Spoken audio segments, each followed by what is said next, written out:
কোনো ব্যক্তি যদি কবিরা গুনাহ করতে থাকে আর অন্যদিকে নেকামলও করে, মনে রাখতে হবে কবিরা গুনাহে লিপ্ত ব্যক্তির কোনো নেকামল আল্লাহ কবুল করেন না।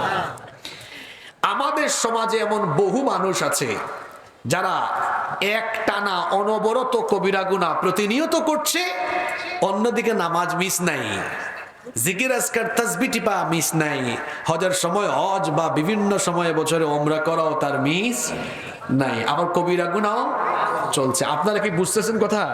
কিছু উদাহরণ, বাস্তবমুখী উদাহরণ দিয়ে বুঝাই। অনেক মানুষ আমাদের সমাজে দেখবেন 5 ওয়াক্তের নামাজি, আবার দেখবেন সমাজে সুদের যত কারবার আছে সব তার দ্বারা হয়। এরকম আছে না নাই? এখন আপনারা আমাকে বলেন সুদ খাওয়া কি গুনাহ? জোরে বলেন, পিছন থেকে বলেন, সুদ খাওয়া কি গুনাহ?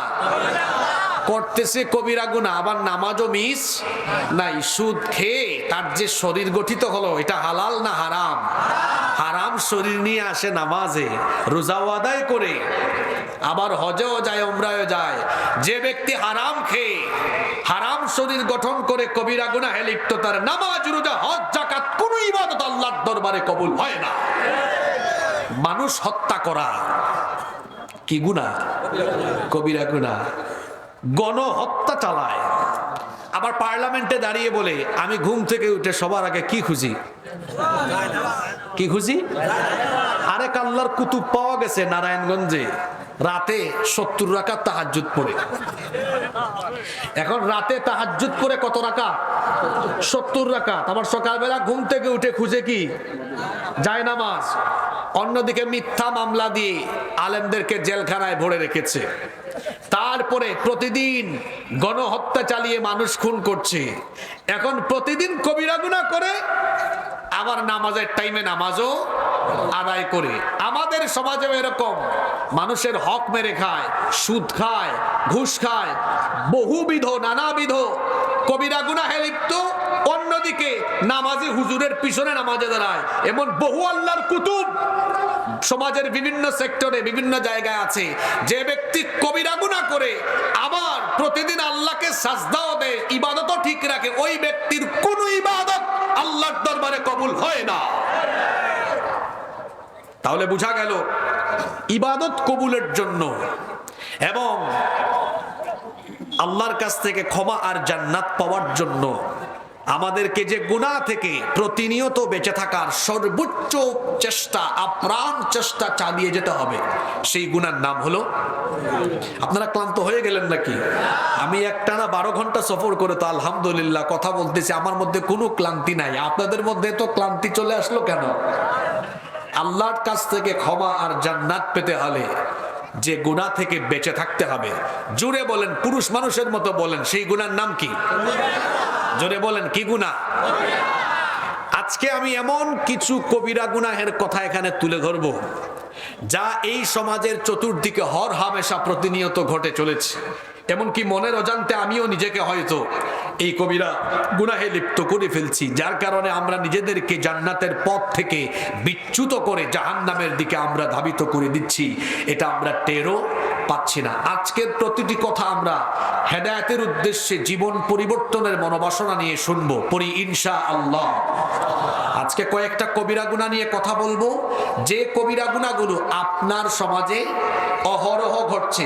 কোনো মুখস্থ ওয়াজ বা আসমানের উপরে আর জমিনের নিচের ওয়াজ হবে না। আজকের সকল কথাবার্তা হবে আসমানের নিচে আর জমিনের উপরে। অর্থাৎ আমাদের সমাজে যা প্রতিনিয়ত ঘটছে, আমাদের সমাজে প্রতিনিয়ত যা চলছে, সেই বিষয়ে আমরা আজকে কথা বলবো ইনশাআল্লাহ। সবচাইতে বড় কবিরা গুনার নাম কি? আকবারুল কাবাইরি আশশিরকু বিল্লাহ। সবচাইতে বড় কবিরা গুনাহ হলো আল্লাহর সাথে শিরক করা। জোরে বলুন তো, সবচেয়ে বড় কবিরা গুনার নাম কি? আল্লাহর সাথে শিরক করা। শিরক আরবি শব্দ, এটার অর্থ হলো, বা শিরক মানে হলো আল্লাহর একত্ববাদে, আল্লাহর নাম বা গুণাবলীতে কিংবা তার ইবাদতে বা তার সার্বভৌম ক্ষমতার ভেতরে অন্য কাউকে সমকক্ষ হিসাবে সাব্যস্ত করা মানে হলো আল্লাহর সাথে শিরক করা। আপনি বলবেন হুজুর, আমরা মাগুরায় মোহাম্মদপুরে কেউ শিরকের সাথে লিপ্ত না। একটু পরে যখন বলবো তখন দেখবেন কথনে, বলনে, চলনে, উঠা বসা, চলাফেরায়, আকীদা বিশ্বাসে কত শিরক আপনার দ্বারা হচ্ছে, আপনি নিজেও টের পাচ্ছেন। তার আগে একটু বলে নেই, শিরকে লিপ্ত ব্যক্তির ক্ষতি হলো তিনটা। জোরে বলেন কয়টা? শিরকের অত্যন্ত ভয়াবহ তিনটি পরিণাম রয়েছে। নাম্বার ওয়ান, এক নাম্বার হলো যে ব্যক্তি শিরকে লিপ্ত হয়ে যায় ওই ব্যক্তি আল্লাহর ক্ষমা থেকে বঞ্চিত হয়ে যায়। জোরে বলেন কি থেকে বঞ্চিত হয়? আল্লাহর ক্ষমা থেকে বঞ্চিত হয়ে যায়। কোরআনে কারীমের 4 নাম্বার সূরা সূরাতুন নিসায়ের 48 নম্বর আয়াতে রব্বুল আলামিন বলছেন, ইন্নাল্লাহা লা ইয়াগফিরু আন ইউশরাকা বিহি ওয়া ইয়াগফিরু মা দুনা যালিকা লিমান ইয়াশা ওয়া মান ইউশরিক বিল্লাহি ফাকাদ ইফতারা ইসমান আযীমা। রব্বুল আলামিন বলছেন, নিশ্চয়ই আল্লাহ শিরকের গুনাহ ক্ষমা করেন না। শিরক ছাড়া যে কোনো গুনাহ তিনি চাইলে ক্ষমা করে দিতে পারেন, কিন্তু শিরকের গুনাহ তিনি ক্ষমা করেন না। তার মানে হলো যে ব্যক্তি শিরকে নিমজ্জিত হয় ওই ব্যক্তি আল্লাহর ক্ষমা থেকে বঞ্চিত হয়ে যায়।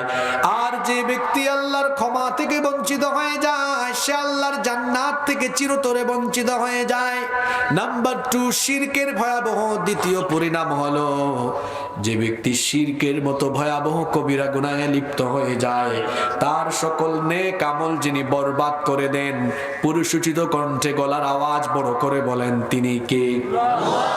কোরআনে কারীমের 39 নম্বর সূরা সূরাতুজ জুমারের 65 নম্বর আয়াতে রব্বুল আলামিন বলছেন, ওয়ালাকাদ উহিয়া ইলাইকা ওয়া ইলাল্লাযীনা মিন ক্বাবলিকা লাইন আশরাকতা লায়াহবাতান্না আমালুকা ওয়া লাতাকুনান্না মিনাল খাসিরিন।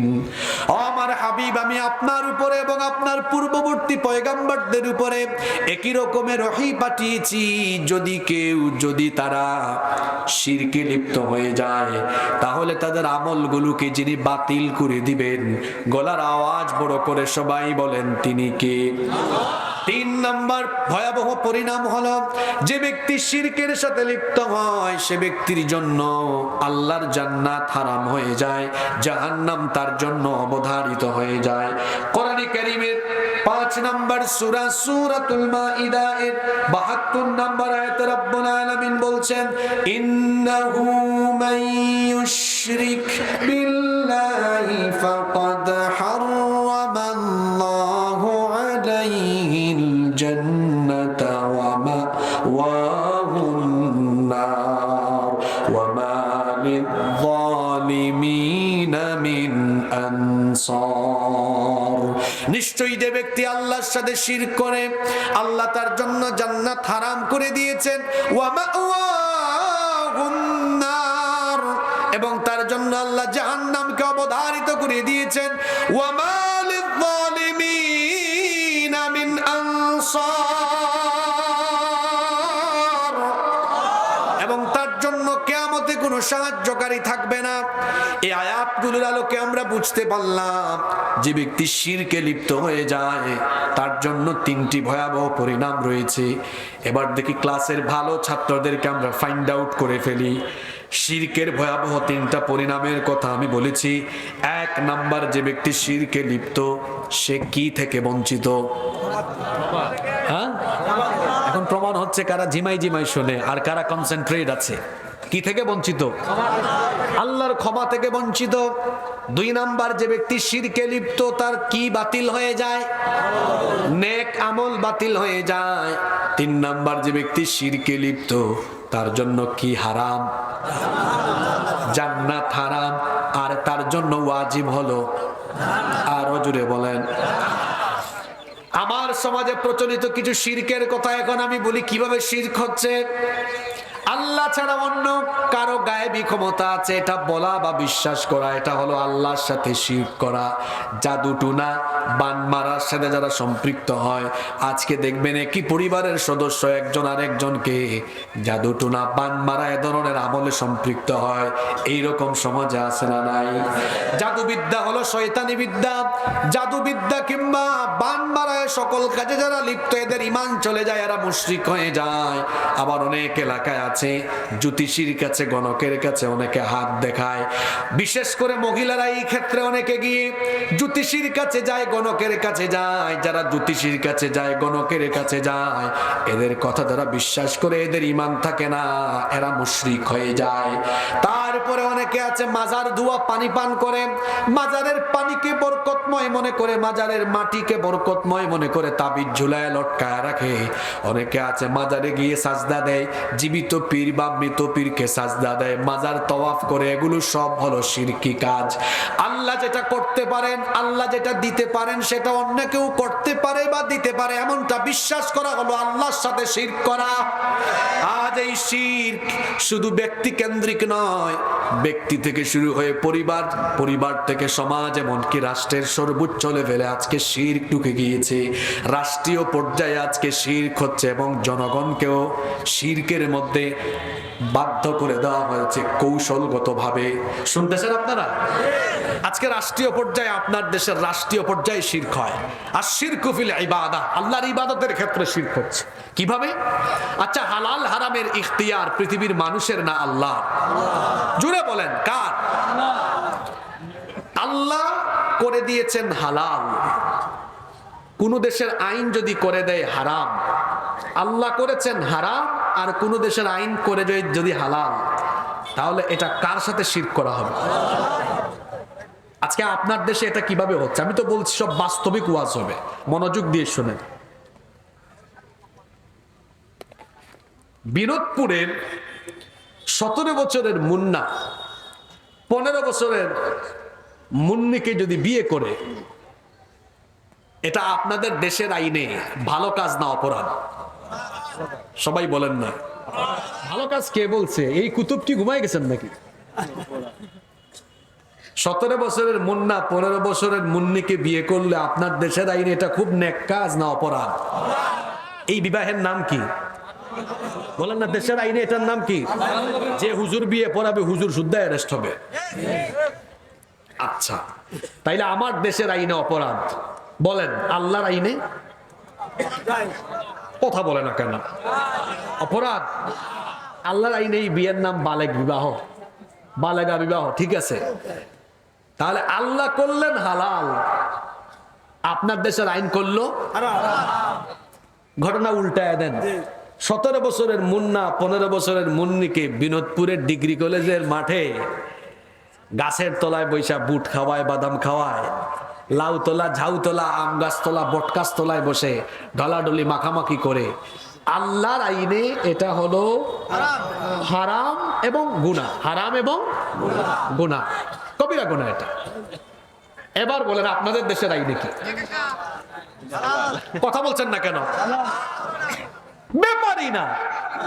আপনার দেশের আইনে আল্লাহ করলেন হারাম, আপনার দেশের আইন করলো, কথা বলবেন, আল্লাহ করলেন হারাম আর আপনার দেশের আইন করলো। আবার ওই বিয়ে করেছেন আল্লাহ হালাল, আপনার দেশের আইন করলো। এটাকে কি বলা হয়? এটা হচ্ছে রাষ্ট্রীয় পর্যায়ে আল্লাহর আইনে আল্লাহর ইবাদতে শিরক করা। ঘুমায় গেছেন নাকি? সকল ক্ষমতার উৎস, পরের শব্দটা কি? না না, কোরআনের মাহফিলের কোরআনের আলোকে না, আপনার দেশের আইনে বলেন, আপনার দেশের সংবিধানের আলোকে বলেন। সকল ক্ষমতার উৎস আমিও জনগণ, আপনারাও জনগণ। তো যদি সকল ক্ষমতা আমাদের কাছে থাকতো, তাহলে আমাদের সর্দি হয় কেন, জ্বর হয় কেন, মাথা ব্যথা হয় কেন, কাশি হয় কেন, ওমিক্রন হয় কেন, করোনা হয় কেন, আলসার, ক্যান্সার, নানা ধরনের, এমনকি ঘুম আমাদেরকে ধরে কেন? আমাদের না শক্তি বেশি? আমরা সকল ক্ষমতার মালিক।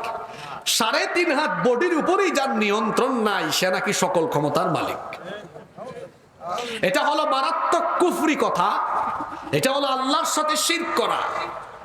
কারণ কোরআনে কারিমে আল্লাহ ক্ষমতার নামে সূরা দিয়েছেন, সূরার নাম হলো সূরাতু মুলক। এটা কোরআনের কত নম্বর সূরা? 67। কত নম্বর? এই সূরা শুরু হলো কিভাবে? রব্বুল আলামিন বলছেন, তাবারাকাল্লাযী বিয়াদিহিল মুলকু ওয়া হুয়া আলা কুল্লি শাইইন কাদির। বরকতময় সুমহান সেই সত্তা যার হাতে সকল ক্ষমতা, সকল ক্ষমতার মালিক যিনি। গলার আওয়াজ বড় করে বলেন তিনি কে? সব ক্ষমতার মালিক হলেন আল্লাহ। আর ওরা বলে সকল ক্ষমতার মালিক, এটা হলো একটা পাম্প। পাম্প বুঝেন তো? আপনাদেরকে বাতাস দিয়া ফুলায়, কিসের ধান্দায়? ভোটের ধান্দায়। ভোট পাওয়ার পরে যখন তারা নিজেরা ক্ষমতা পাইল, এখন তারা ইলেকশনের আগে বলল সকল ক্ষমতার মালিক আপনারা, মানে জনগণ। তো সকল ক্ষমতার মালিক যদি আপনারাই হন, তাহলে তো তাদের যুক্তি অনুযায়ী হওয়ার কথা ছিল এইরকম, তো জনগণ চাইলে চেয়ারে থাকবে, না চাইলে চেয়ারে থাকবে না। এখন যেই জনগণকে ভোটের আগে ক্ষমতার মালিক বানালো বা বললো, এখন ক্ষমতায় যাওয়ার পরে জনগণ যদি বলে আমরা আপনাদেরকে চাই না, তখন বুঝবেন সকল ক্ষমতার মালিক কারে কয়। তখন তারা নিজেদেরকে ক্ষমতার সর্বোচ্চ জায়গায় মনে করে তারা ক্ষমতার অপব্যবহার করে জনগণের পয়সায় কেনা গুলি জনগণের বুকের উপরে ঢুকায় দিয়া জনগণের বুককে ঝাঁঝরা করে। এটাই হলো তাদের আসল চরিত্র। বুঝতেছেন এবার ব্যাপার? ইলেকশনের আগে হুজুরদের কাছে এসে দোয়া চায়, আর নির্বাচনের পরে আলেম উলামা দিয়ে জেলখানা ভরে ফেলে। আছে না নাই? এটা কাদের চরিত্র? সকল ক্ষমতার মালিক জনগণ যারা বলে, এটা হলো তাদের আসল চরিত্র। যারা বলবে সকল ক্ষমতার মালিক জনগণ, এদের ঈমান নাই। নতুন করে কালেমা পড়ে তওবা করে তাকে আবার তাকে মুসলমান হওয়া লাগবে। আপনার দেশের সংবিধানে কি আছে? সেকুলারিজম আছে, ধর্ম নিরপেক্ষ মতবাদ।